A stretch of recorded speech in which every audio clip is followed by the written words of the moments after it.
Assalamualaikum warahmatullahi wabarakatuh. Salam dan bahagia Bapak dan Ibu guru hebat.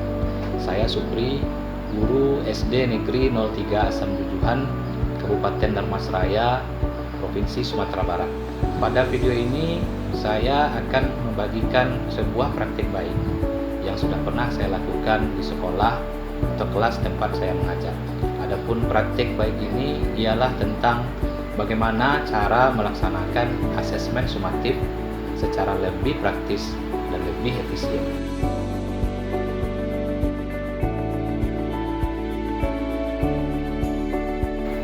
Melaksanakan asesmen sumatif merupakan salah satu agenda penting yang dilakukan oleh guru untuk melihat sejauh mana pencapaian belajar murid dari segi penguasaan materi yang telah dipelajari. Salah satu teknik yang paling umum digunakan dalam melaksanakan asesmen sumatif adalah dengan memberikan soal-soal tes kepada murid di akhir pembelajaran topik tertentu. Namun selama ini saya merasa bahwa cara yang saya gunakan dalam melaksanakan tes sumatif terhadap murid-murid saya pada beberapa bagiannya terkesan kurang praktis dan tidak efisien. Misalnya ketika tes dilaksanakan secara tertulis, sebelumnya saya harus melakukan penggandaan lembar soal dan lembar jawaban sesuai dengan jumlah murid. Hal ini tentu butuh biaya dan sedikit banyak akan menggerus sumber daya ATK sekolah. Kemudian hal yang paling melelahkan adalah memeriksa atau mengoreksi lembar jawaban siswa ketika tes telah selesai dilaksanakan. Kegiatan ini selalu menyita banyak waktu. Karena untuk mendapatkan rekap nilai dan hasil analisis yang tepat, kita harus dengan teliti memeriksa lembar jawaban murid satu persatu.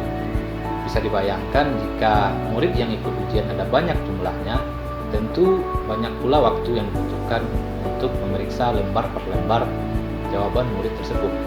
Untuk itulah saya kemudian mencari solusi yang bisa memudahkan pekerjaan ini sehingga tidak lagi membebani dari segi biaya, tenaga maupun waktu, akan tetapi dengan hasil yang tetap optimal. Dan solusi yang saya pilih adalah memanfaatkan layanan aplikasi Google Form sebagai alat untuk menyajikan soal-soal tes dan bisa secara langsung dikerjakan oleh murid melalui gadget atau smartphone mereka masing-masing. Hal pertama yang saya lakukan adalah membuat soal-soal tes yang akan diujikan. Soal-soal ini langsung bisa diketikkan pada formulir Google Form dan akan tersimpan sebagai sebuah formulir soal.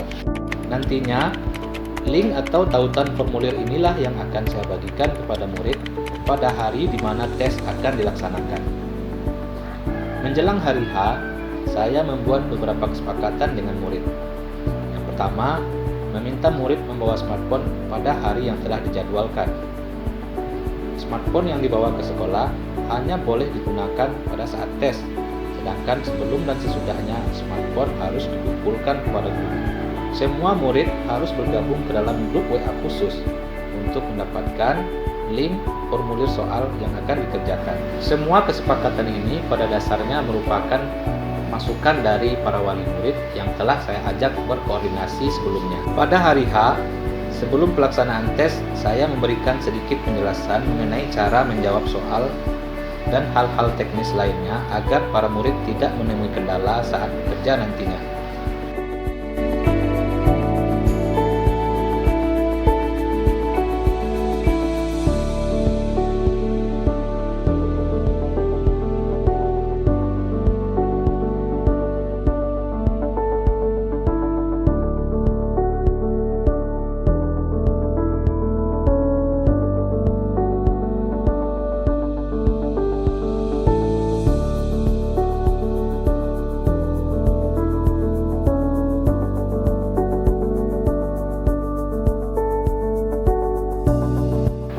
Jika murid sudah selesai mengerjakan tes, maka hasilnya akan langsung terkumpul di file formulir yang telah saya buat sebelumnya. Saya tinggal mengekspornya ke spreadsheet untuk melihat berapa skor yang didapatkan oleh setiap murid saya. Dengan kata lain, saya tidak perlu lagi repot-repot memeriksa satu persatu.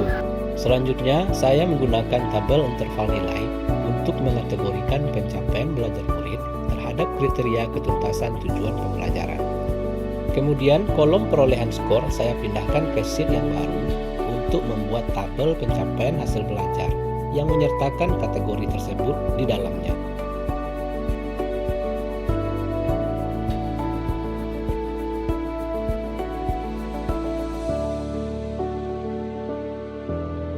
Data pada tabel inilah yang akan saya gunakan untuk menentukan tindak lanjut yang harus saya lakukan, apakah akan memberikan remedial ataupun pengayaan.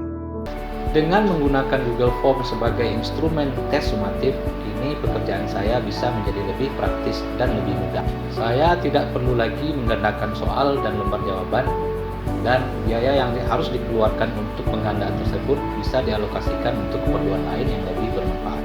Begitu juga dengan waktu yang dibutuhkan untuk memeriksa atau mengoreksi jawaban siswa. Kini saya bisa mendapatkan analisis hasil tes siswa dengan cepat, sehingga waktu yang tersisa bisa digunakan untuk melaksanakan kegiatan lain seperti membuat perangkat ajar atau menyiapkan media pembelajaran. Terima kasih sudah menyimak pemaparan saya tentang praktik baik yang telah saya lakukan. Semoga apa yang telah saya lakukan ini bisa menginspirasi Bapak dan Ibu semua. Sampai jumpa dan Assalamualaikum warahmatullahi wabarakatuh.